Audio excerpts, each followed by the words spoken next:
আপনারা কি জানেন পৃথিবীর সবচেয়ে ছোট দেশ কোনটি? আমরা সাধারণত জানি রাশিয়া বা কানাডার মতো বিশাল দেশের কথা, কিন্তু যদি বলি এমন একটি দেশের কথা যার আয়তন আপনার বাড়ির আশেপাশের একটি ছোট পার্কের চাইতেও ছোট, অবাক হচ্ছে? অবাক হবারই কথা, কারণ আজ আমরা জানবো এমন এক মিনি দেশ সম্পর্কে যা শুধু আয়তনে ছোট নয়, বরং ধর্মীয় ও ঐতিহাসিকভাবে পৃথিবীর সবচেয়ে গুরুত্বপূর্ণ স্থানগুলোর মধ্যে অন্যতম। তাই আজকের ভিডিওটি কিন্তু স্কিপ করবেন না, কারণ এমন কিছু অজানা তথ্য দেব যা আপনি আগে শুনেননি। ভিডিওটা ভালো লাগলে অবশ্যই একটা লাইক করে দিন, আর এমন সব রহস্যময় তথ্য জানতে আমার চ্যানেলটি সাবস্ক্রাইব করে পাশে থাকা ঘন্টাটি বাজিয়ে দিন। পৃথিবীর মানচিত্রে সবচেয়ে কম জায়গা নিয়ে দাঁড়িয়ে থাকা এই দেশটির নাম হলো ভ্যাটিকান সিটি।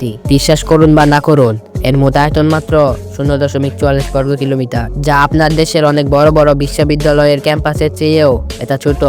আপনি চাইলে মাত্র 1 ঘন্টায় পুরো দেশটা হেঁটে ঘুরে দেখতে পারবেন, ভাবা যায়। তবে ভ্যাটিকান সিটির সবচেয়ে চমৎকার তথ্য হলো এটি অন্য একটি দেশের ভেতরে অবস্থিত, অর্থাৎ এটি ইতালির রাজধানী রোম শহরের ঠিক মাঝখানে একটি স্বাধীন রাষ্ট্র হিসেবে রয়েছে। এটি পৃথিবীর একমাত্র দেশ যা অন্য একটি দেশের সম্পূর্ণ অভ্যন্তরে অবস্থিত। শুধু আয়তনই নয়, এর জনসংখ্যা অবিশ্বাস্যভাবে কম।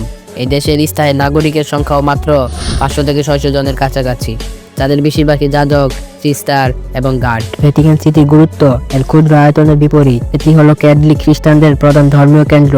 বিশ্বে প্রায় 1.3 বিলিয়ন ক্যাথলিক খ্রিস্টানদের সর্বোচ্চ ধর্মগুরু পোপ এই দেশে প্রধান। তাই এই ছোট দেশটি পৃথিবীর আধ্যাত্মিক জীবনে বিশাল প্রভাব ফেলে। ভ্যাটিকান সিটির পুরো এলাকাটায় ইউনেস্কোর বিশ্ব ঐতিহ্যবাহী স্থান হিসেবে সংস্কৃত।